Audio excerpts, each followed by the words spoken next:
Olá, nós estamos aqui com a Patrícia Krause, economista da Coface para a América Latina, e hoje nós vamos conversar sobre a situação macroeconômica tanto brasileira quanto global, né? Elas acabam se interligando. Olá, Patrícia, tudo bem? Tudo bom? Patrícia, como que você vê esse cenário desafiador? Eu já estou falando que é desafiador, mas como você vê esse cenário Copom na semana que vem?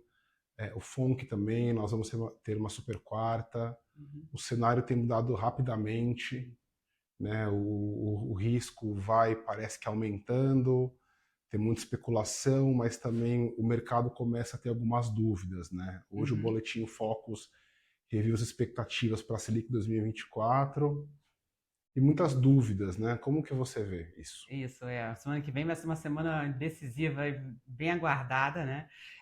Bom, falando primeiro dos Estados Unidos, a gente vê aí um cenário de grande incerteza, né, nos mercados internacionais. Então, em agosto tinha começado aquele receio de que poderia entrar nos Estados Unidos numa recessão, aí acalmou, chegou no começo de setembro de novo, um receio com os dados que saíram de atividade para agosto.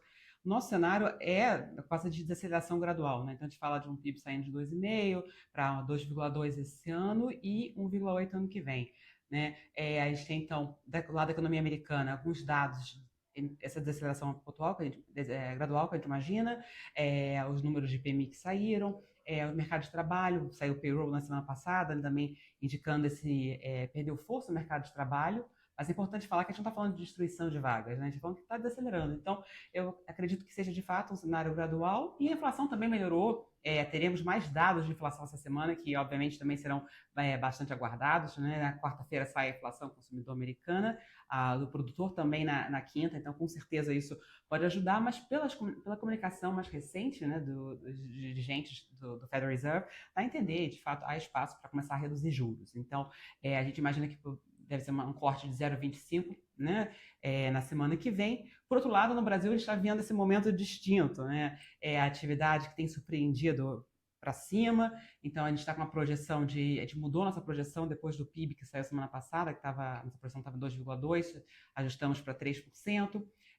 A gente pega dados, bom, alguns dados preliminares para o mercado de trabalho, crédito também seguiram fortes em julho, outros dados para o terceiro trimestre também vão ser divulgados essa semana, né? Tem inflação saindo, tem dados de serviços, né, de varejo, então isso também vai ajudar, mas a princípio a gente acredita que de fato, por muito tempo, ele imaginava que poderia permanecer estável por mais tempo, mas agora esse cenário realmente está mudando para um cenário de alta de juros, né? Então, é importante mencionar hoje o Boletim Focus que saiu.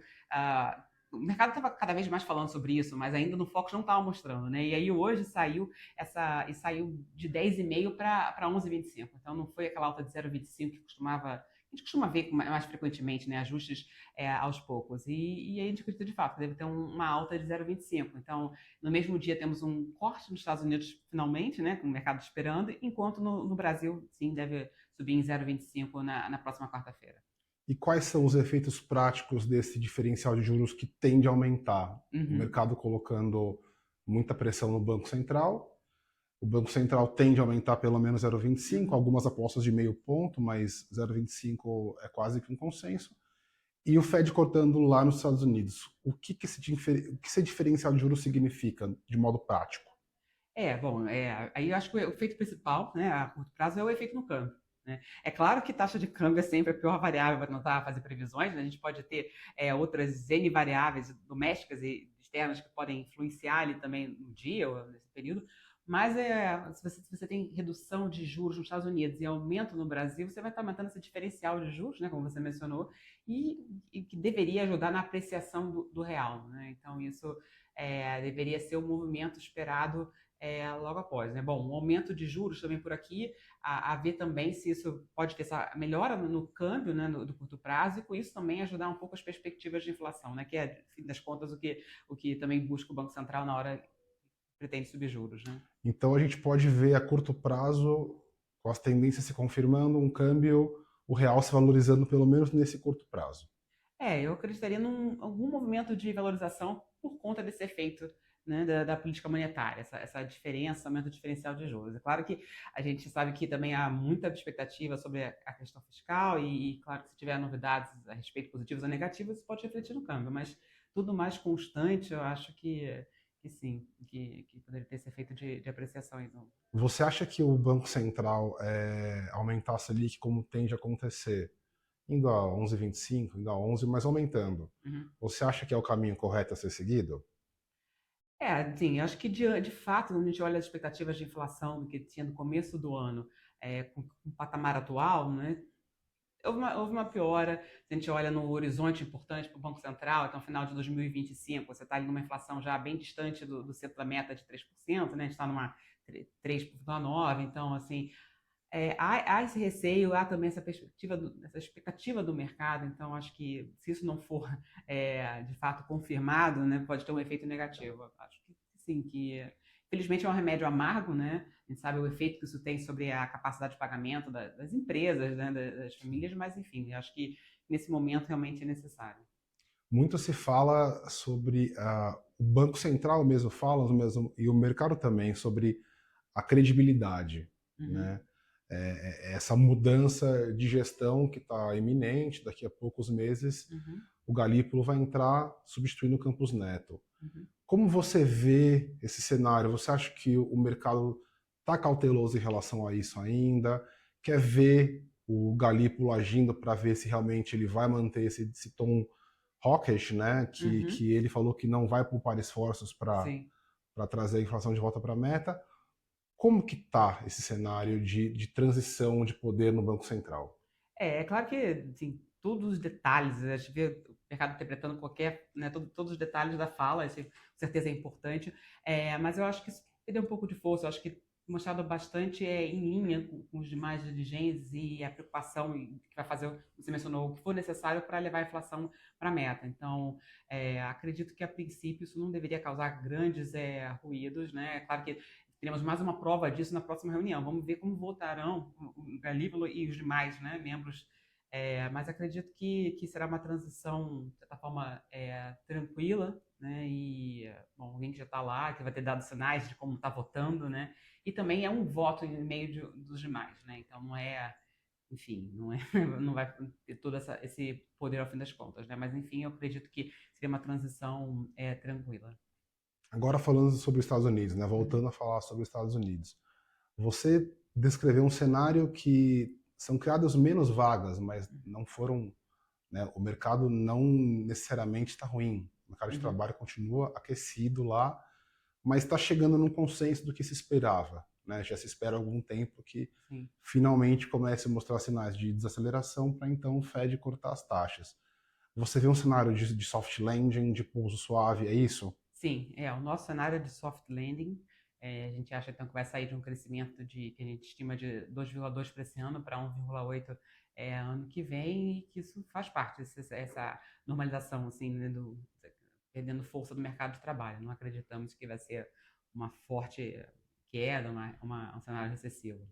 Então, por hora, a recessão está de lado, não é uma preocupação por hora. Não, é claro que ele está sempre olhando os indicadores, né, todas as Uhum. provas, mas não é o que a gente imagina que vai ocorrer. Não. E como que você vê esse cenário eleitoral americano que também tá Uhum. prestes a acontecer? Isso tem algum impacto na economia? Se sim, quais são eles? Então, assim, a gente ainda está a ver como que será, né, o resultado das eleições antes de ter uma mudança, assim, mais forte em relação ao cenário, né? A princípio, a gente mantém essas estimativas, né? E, enfim, também a gente também tem falando também em relação à política monetária, também de um Banco Central independente, então também não veria uma mudança, assim, de que poderia ser em relação à condução, né? Mas com certeza isso é algo que a gente vai ter mais detalhes, né? Mas aí até novembro e após a eleição, né? Isso impacta o Brasil, né? Esse cenário americano está muito ligado ao nosso também, os efeitos Como a aqui, né? principal economia do mundo, é claro que com certeza, né, a gente não pode ficar fora do que está acontecendo e da tendência, tudo os reflexos pode ter em termos de atividade econômica e câmbio, né? Mas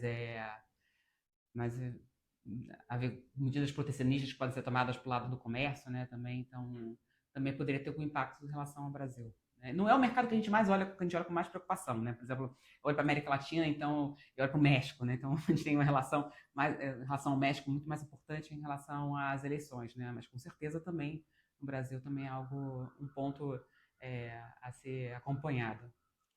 E sobre China? A gente vê notícias positivas em alguns momentos, outras são negativas. Os dados de China não são muito claros. Uhum. Como que isso afeta as commodities e acaba afetando também o real? A gente tem visto, de fato, dados da China que apontam, assim, né, assim, abaixo do que é esperado, né? A gente também fala na China de aceleração nesse período de 2023 até 2025. E quando a gente vê os dados de atividade da China, então, no segundo trimestre decepcionou em relação ao primeiro. Você tem ali uma produção industrial que cresce acima do que tem um consumo, né? Então você tem muito mais um estímulo para lado da produção. Você tem uma deflação no preço ao produtor já há bastante tempo, e que isso é uma preocupação para os outros países, porque você tem um produtos saindo de lá com preço baixos e competitivos, né, em relação aos demais. Mas quando você olha para o mercado consumidor da China, ele segue fraco, né? A questão de consumo da população, dados de desemprego entre jovens, várias coisas da demanda doméstica enfraquecida. E em relação a commodities, um outro ponto importante da China é o mercado imobiliário, que seguem as preocupações já há bastante tempo do mercado imobiliário, com contração importante, e aí o reflexo no preço do mineral de ferro, do minério de ferro, né? Que tem experimentado aí queda importante aí nas últimas semanas, e, claro, algo que é ruim para o Brasil como grande exportador de minério de ferro, né? Então, isso tenderia a ter um efeito negativo, né? Seria algo negativo para o Brasil. Então a China não dá sinais claros de uma recuperação como se esperava há alguns anos, né? Esse Sim, pós-pandemia, né? sim. E uma mudança de modelo também, né? Transição de modelo. Então, eles menos voltados também à parte de infraestrutura, que demanda muito minério de ferro. Eu acho que, olhando a futuro também, imagino que a China também vai crescer muito mais também relacionados à transição energética, então vai demandar mais cobre, mais lítio, que o Brasil tem, mas não é o principal, né? Enfim, mas vejo também essa transição de modelo. E como você vê a curto prazo, para a gente fechar, esse cenário Brasil? O real acabando o ano, quais são as projeções de câmbio para esse ano? É, a Selic, você acha que o boletim Focus é mais ou menos por aí, 11,25? Uhum. Como você vê esse macro brasileiro? Até se quiser falar de bolsa também. Tá. Não, eu acho que vai acontecer. Bom, eles têm um PIB mais aquecido que o esperado, então fala de um crescimento de 3% esse ano, deveria ter uma desaceleração gradual da atividade, né? Mas ainda assim, quando a gente fala em câmbio, a gente não tem uma projeção ali fechada de câmbio, mas pelo que a gente olha do Focus, agora subiu um pouquinho essa semana, né, para 5,35 no final do ano, e que pode estar em linha com essa ideia que a gente estava falando antes de aumento do diferencial de juros, né? Então, isso poderia ajudar um pouco nessa apreciação aí para o final de ano. Acho que faz sentido que o foco está mostrando agora para juros, de subir em 0,25 nas próximas 3 reuniões, né? Setembro, novembro, dezembro. O Banco Central vai tentar experimentar, ver como é que o mercado reage, fazer uma coisa bem gradual, não subir 0,5 de uma vez, e que dá uma ideia de que a coisa está mais fora do controle, né? É, então, acho que esses são os principais assim, indicadores. Em relação à Bolsa, por um lado, a gente não faz a projeção também para o Vespa, mas por um lado você tem o aumento de Selic, que deveria reduzir o incentivo, né, da Bolsa e tudo mais, renda fixa rendendo mais. Mas, ao mesmo tempo, se você tem redução de juros nos Estados Unidos, os investidores estrangeiros também podem procurar ativos, mercados emergentes, né, por conta também dessa redução de juros da renda fixa nos Estados Unidos. Né? Então, Patrícia, algum comentário que você acha que também é importante nesse cenário? Algum outro ponto que você acha que pode contribuir, eventualmente as eleições Uhum. municipais no mês que vem, ou você acha que isso não tem relevância? Eu acho que a questão das eleições causa mais é que trava a agenda no Congresso. Para mim, acho que é o principal ponto, né, para votação, né? Então, acho que esse seria o principal reflexo assim, em relação às eleições. Bom, então, Patrícia, Uhum. muito obrigado pela atenção e Obrigada.